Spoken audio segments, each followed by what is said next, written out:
بسم اللہ الرحمن الرحیم۔ السلام علیکم ناظرین، آج کا میرا موضوع ہے گورنمنٹ اسکیم کے تحت ملنے والی سہولیات۔ ویڈیو شروع کرنے سے پہلے آپ سے گزارش ہے کہ اس ویڈیو کو آپ نے آخر تک دیکھنا ہے، میرے چینل عمرہ میں آسانی کو سبسکرائب کرنا ہے، بیل آئیکن کے بٹن کو پش کرنا ہے اور دوستوں کے ساتھ شیئر بھی کرنا ہے۔ چلیں ہم ویڈیو کی طرف چلتے ہیں۔ جو لوگ تو گورنمنٹ اسکیم کے تحت حج کے لیے منتخب ہو چکے ہیں، سب کو مبارکباد۔ اللہ تعالیٰ نے ان کا منتخب کر لیا ہے۔ اللہ تعالیٰ ان کو صحت و تندرستی کے ساتھ حج ادا کرنے کی موقع فراہم کر رہی ہے، اور اللہ تعالیٰ آپ کو یہ موقع فراہم کرے اور آپ بھرپور صحت تندرستی کے ساتھ حج ادا کر کے واپس اپنے گھروں کو لوٹ آئیں۔ سب سے پہلے تو جو انہوں نے آپ کو سہولتیں دینی ہیں، اس میں سب سے پہلے جو ان کا شروع ہوگا آغاز حج ٹریننگ کا، 2 سیشن ہوں گے۔ ایک رمضان سے پہلے ہو جائے گا، ایک رمضان کے بعد ہو جائے گا۔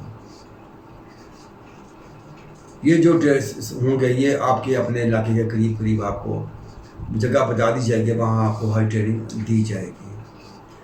حج ٹریننگ کے بعد جو اس سے اگلا مرحلہ آئے گا وہ ویکسینیشن کا آئے گا۔ وہ حج روانگی سے 8-10 دن پہلے آپ کا ویکسینیشن کا پروگرام جو ہے وہ سارا مکمل کریں گے اور آپ کو ویکسین کارڈ فراہم کر دیا جائے گا۔ کرونا ویکسین جو ہے پولیو ویکسین یا اور جو دوسری ویکسین ہے جو 65 سال سے اوپر والے افراد کے لیے ہے، اس کو ان کو لگوانا لازمی ہوگا۔ بائیو میٹرک یہ بھی آپ کو کروانی ہوگی، اس کی سہولت بھی گورنمنٹ آپ کو دے گی۔ اگر آپ آن لائن اپنی بائیو میٹرک کروانا چاہیں گے تو ابھی اس میں آپ جا کے ایپ میں اپنی جو ہے بائیو ایپ میں جا کے بائیو میٹرک کروا کے وہ بھی ہو سکتا ہے کام اس طریقے سے بھی آپ کے وہ بھی یہ بھی سہولت آپ کو فراہم کی جائے گی۔ ویکسینیشن بھی سہولت فراہم آپ کو کی جائے گی۔ اس کے علاوہ جو کچھ بینک ایسے ہیں جو وہ آپ کو لگیج دیں گے گفٹ کے طور پہ۔ ایک بڑا لگیج ہوگا، ایک چھوٹا ہوگا، جو آپ نے اپنے ساتھ ضروری سامان جو بہت ضروری ہوگا وہ جہاز میں رکھنا، بقایا آپ کا سامان نیچے جہاز میں رکھ دیا جائے گا۔ ڈور ٹو مکہ پروگرام جن شہروں میں ہوگا، کراچی، اسلام آباد، لاہور کا کنفرم ابھی نہیں ہوا، اس میں آپ کو جتنے بھی آپ کا لگیج ہوگا وہ ایک ہی دفعہ ایئرپورٹ کے اوپر ہی وصول کر کے سامان آپ کا، اور اس میں پاکستانی اور سعودی حکام اس کو چیک کر کے ایک ہی دفعہ پیک کر کے جہاز میں لوڈ کر دیں گے۔ پھر وہ جہاز آپ کے جو سامان ہے آپ کو سعودی عرب پہنچ کے آپ کے ہینڈ اوور کیا جائے گا۔ ایک دفعہ یہاں چیکنگ ہوگی کہ وہاں جا کے دوبارہ آپ کی چیکنگ نہیں ہوگی۔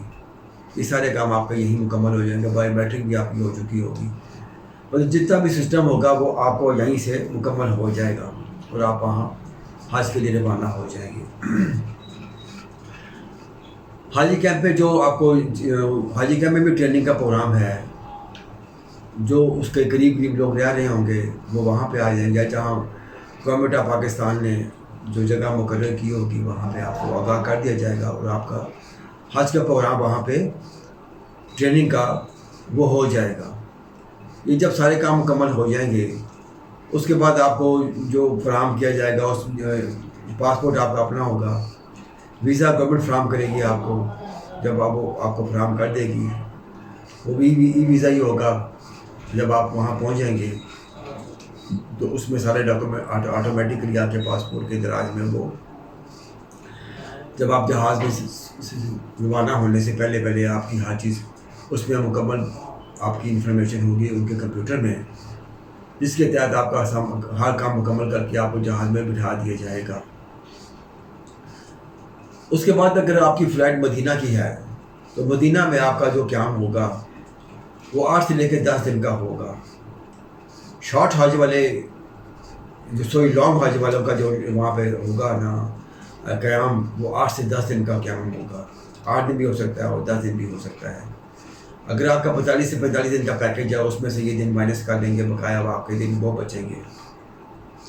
اس میں 6 دن کا حج کے بھی دن نکال لیں گے بقایا، اس میں آپ دن یہ رہ گئے جب وہ آپ نے مکہ میں گزارنے ہوں گے۔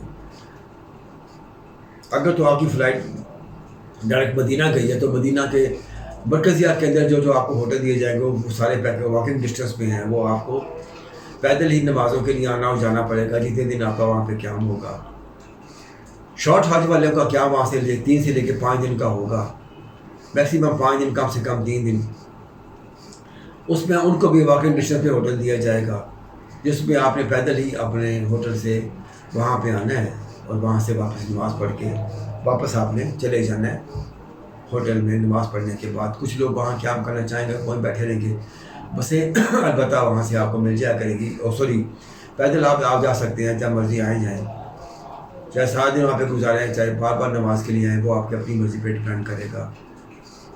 کھانا 3 ٹائم کا فراہم کیا جائے گا ڈائننگ ہال میں ہوٹلوں کے، جہاں انہوں نے انتظام کیا ہوگا، اس کے ساتھ 2 ڈشز ہوں گی اور ساتھ پھل وغیرہ بھی ہوگا، اور زمزم بھی آپ کو فراہم کیا جائے گا۔ وہاں پہ جو قیام ہوگا اس میں عورتیں الگ رہیں گی، مرد الگ رہیں گے۔ اگر جو فیملی ممبر اتنے ہوں گے ایک گروپ کے 4 سے لے کے 6 تک، ان کو ایک ہی کمرہ الاٹ ہو جائے گا، وہ آپ نے اپنی اپلیکیشن میں اس کا اندراج کر دیا ہوگا، وہاں پہنچ کے آپ کو 6 بندوں کا یا 4 بندوں کا گروپ ہوگا جس کا ان کے مطابق کمرہ الاٹ کر دیا جائے گا، وہ اپنے فیملی ممبر کے ساتھ رہ سکتے ہیں۔ اگر وہ اکیلے ہیں تو پھر مردوں کے ساتھ مردوں نے رہنا ہے اور عورتوں کے ساتھ عورتوں نے رہنا ہے، یہ نہیں ہوگا کہ مکس مرد اور عورتیں رہیں گی، یہ نہیں ہوگا وہاں پہ جا کے۔ یہ چیزیں جو گورنمنٹ آف پاکستان کو آپ کی پیکیج میں انہوں نے شامل کی ہوئی ہے، یہ آپ کو وہاں سے فراہم کی جائیں گی۔ یہ تو مدینہ کے قیام کا ہو گیا۔ اس کے بعد جب اگر آپ مدینہ سے واپس مکہ کی طرف جائیں گے، وہ ٹرانسپورٹ آپ کو گورنمنٹ مہیا کرے گی، وہ سیٹ بائی سیٹ ہوگی، وہ وہاں مرکزیہ میں جہاں آپ کا ہوٹل ہوگا یا جہاں آپ کی بلڈنگ ہوگی وہاں اتار دیں گے، وہاں آپ کا مکلم یا جو بھی ہو وہاں پہ بندہ آپ کا نمائندہ ہوگا ان کا، وہ آپ کو اپنے کمرے میں پہنچائے گا جہاں آپ کا قیام ہوگا۔ اس میں بھی مرد اور عورتیں الگ الگ ہوں گی، 4 سے لے کے 6 بندوں کا کمرہ ہوگا، عورتیں الگ ہوں گی، مرد الگ ہوں گی۔ وہاں بھی اگر آپ کے گروپ میں اتنے بندے ہیں جو آپ کے اپنی فیملی ممبر ہیں تو وہ آپ کو ایک ہی کمرہ الاٹ ہو جائے گا جس میں آپ بآسانی رہ سکیں گے۔ مکہ میں قیام کے دوران جتنی بھی ٹرانسپورٹ ہوگی وہ عزیزیہ سے لے کے مکہ تک ٹرانسپورٹ 24 گھنٹے اویلیبل ہوگی۔ جب آپ نکلیں گے بعد آپ کی بلڈنگ کے باہر جہاں انہوں نے جگہ مخصوص کی ہوگی وہاں بسیں آپ کو ملیں گی، اس میں بیٹھ کے آپ مکہ میں جا سکتے ہیں۔ اس کے بعد جب آپ ہر نماز کے چلے جائیں، چاہے آپ صبح جائیں شام کو واپس آئیں، وہ آپ کی اپنی مرضی پہ ڈیپینڈ کرے گا۔ وہاں بھی آپ کو 3 ٹائم کھانا مہیا کیا جائے گا، 2 ڈشز ہوں گی ڈائننگ ہال میں ان کے، اور پھل وغیرہ ساتھ آپ کو دیا جائے گا۔ یہ چیزیں آپ کو وہاں پہ جو ہے یہ 3 ٹائم کھانا اور پھل وغیرہ یہ جو دیا جائے گا، پانی وغیرہ یا اور جو چیزیں آپ کی ہوٹل میں جو فریج ہوگا اس میں وہ رکھ دیں گے۔ بستر جو ہوگا وہ 1 دن بعد 2 دن بعد بستر کی چادر اور تکیے کی چادر چینج کریں گے۔ صفائی کا عملہ دستیاب ہوگا، وہ بھی آ کے روزانہ کے بنیاد پہ آپ کے واش روم کی صفائی کرے گا۔ آپ کی سہولت کے لیے ان کا بندہ ہر وقت وہاں موجود ہوگا، وہ آپ کو بتا دیا جائے گا اس وقت کہ یہ بندہ بیٹھا ہے یہاں پہ، یا اس کو آپ کو نمبر شیئر کر دیا جائے گا، وہ آپ کی ہر پریشانی حل کرنے کے لیے وہاں پہ بیٹھا ہوگا۔ یہ چیزیں تو یہ ہیں۔ اس کے بعد جب آپ کا مینا کا قیام ہوگا وہاں بھی آپ کو کھانا پیک دیا جائے گا، جتنے ٹائم آپ کا قیام ہوگا اتنے ٹائم کے حساب سے آپ کو کھانا دیا جائے گا، اس میں پھل بھی شامل ہوں گے۔ وہاں کوئی بفے سسٹم نہیں ہوگا۔ ہوٹل میں جہاں ڈائننگ ہال میں ہوگا وہاں بفے سسٹم ہوگا، اس کے مطابق آپ کو کھانا ملے گا۔ مینا میں قیام کے دوران آپ کو پیک والا کھانا ملے گا، وہ آپ نے وہیں پہ کھانا ہے۔ اس کے بعد میدان عرفات میں آپ کا 1 دن ہوگا، وہاں بھی آپ کو کھانا فراہم کیا جائے گا، اے سی والے خیمے دیے جائیں گے۔ مینا میں بھی اے سی والے خیمے ہوں گے۔ وہاں ہو سکتا ہے آپ کو صوفہ کم بیڈ بھی مل جائیں یا زمین پہ فرش پہ آپ کو گدے مل جائیں، جو بھی آپ کو اس وقت اویلیبل ہوگا وہ آپ کو فراہم کر دیا جائے گا۔ اے سی والا سسٹم سارا ہوگا ادھر بھی، اور مینا میں بھی اور عرفات میں بھی۔ اس کے بعد جب آپ کا اگلا مقام آئے گا مزدلفہ کا، وہاں جو ضروری نہیں کہ آپ کو وہاں قالین مل جائیں، تکیہ آپ کو اپنے ساتھ لے جانا پڑے گا، ہوا والا آپ کو رکھ لیجیے گا اپنے پاس، وہ آپ کے کام آئے گا وہاں پہنچ کے آپ نے اس میں کرنا. کھانے پینے کا سامان تھوڑا بہت ساتھ رکھ لیجیے گا. وہاں بے شمار لوگ بڑی وافر مقدار میں کھانا فراہم کر رہے ہوتے ہیں. اتنی چیزیں آپ کے پاس اکٹھی ہو جائیں گی جو آپ کو سنبھالنی مشکل ہو جائیں گی. اس لیے وہاں پہنچ کے آپ نے اتنا ہی سامان لینا ہے جتنا آپ کی ضرورت کا ہو. فالتو سامان اکٹھا کرنے کی کوئی ضرورت نہیں ہے.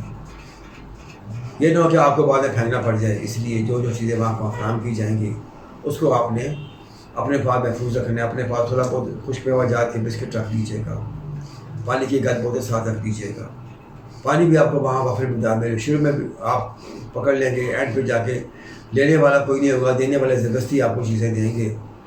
آپ نے کوشش کرنی آگے جا کے لے لیں. اتنا سامان بدن اٹھانے کا فائدہ بھی کوئی نہیں. جب آپ مزدلفہ سے رات کو روانہ ہوں گے صبح شیطان کو کنکریاں مارنے کے لیے، اس کے بعد جب آپ شیطان کو کنکریاں مار لیں گے، قربانی اس پر جب آپ کے پیکیج میں شامل ہوگی، اور قربانی جب آپ کو ہو جائے گی تو آپ کو متعلقہ آپ کا معلم بتا دے گا کہ آپ کی قربانی ہوگی. اس کے بعد آپ حلق کروا لیں گے.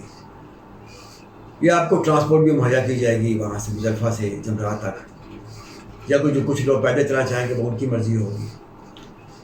ٹرین میں بھی آپ کو سہولت مل سکتی ہے، لیکن ٹرین ان لوگوں کے لیے ہوگی جن کے مکتب کے قریب جس مکتب کے قریب اسٹیشن ہوگا وہاں سے بھی سہولت مل جائے گی آپ کو. اور آپ بقایا جو بنا سے لے کے عرفات تک کا سفر آپ ٹرین میں طے کریں گے. یہ تو ہوگی وہ سہولیات جو آپ کو ملیں گی وہاں پہ. اس کے علاوہ آپ کو میڈیکل کی سہولیات ملیں گی وہاں پہ.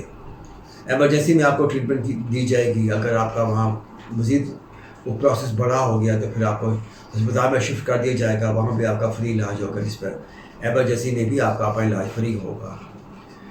میڈیسن جو آپ کی ذاتی استعمال کی ہیں وہ آپ کو اپنے پاس ہی خرچ کرنی پڑے گی. اس کا وہ ذمہ دار نہیں ہے.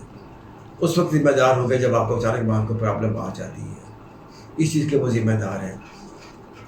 بقایا زیارات کے لیے جب آپ نے نکلنا ہوگا، ٹیکسی ہوگی یا چاہے شیئرنگ بس میں آپ سفر کرنا چاہیں گے، وہ آپ کی اپنی ہوگی. اس میں گورنمنٹ انوالو نہیں ہوگی.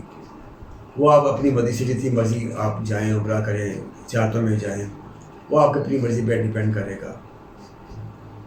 بقایا جو چیزیں ہیں یہ ٹرانسپورٹ یہ آپ کو ملے گی. اگر آپ جدہ ہوتے ہیں، جدہ سے مکہ سے آپ نے مدینہ جانا ہے، مدینہ سے واپس جانا ہے مکہ آنا ہے، مکہ سے پھر آپ کو جدہ ایئرپورٹ لا کے وہاں سے روانہ کیا جائے گا. یہ ساری جو ہیں یہ سہولیات یہ آپ کو آپ کے پیکیج میں شامل ہیں. اور آپ بھی اس کے بارے میں مزید معلومات دینے کے لیے منسٹری آف فارن ریلیجن سے کر سکتے ہیں، اس کے متعلق انفارمیشن دے سکتے ہیں. تو یہ چیزیں جو ہے آپ نے اپنے ذہن میں رکھنی ہیں. فردر میں جو چیزیں آپ کو بتا دی ہیں، کچھ چیزیں آ گئی ہوگی تو تکلیف آپ کا دیجیے گا. کوشش تو میں نے کی ہے کہ آپ کو ساری انفارمیشن دے دی جائے جو سہولتیں آپ کو آپ کے حج پیکیج میں شامل ہیں.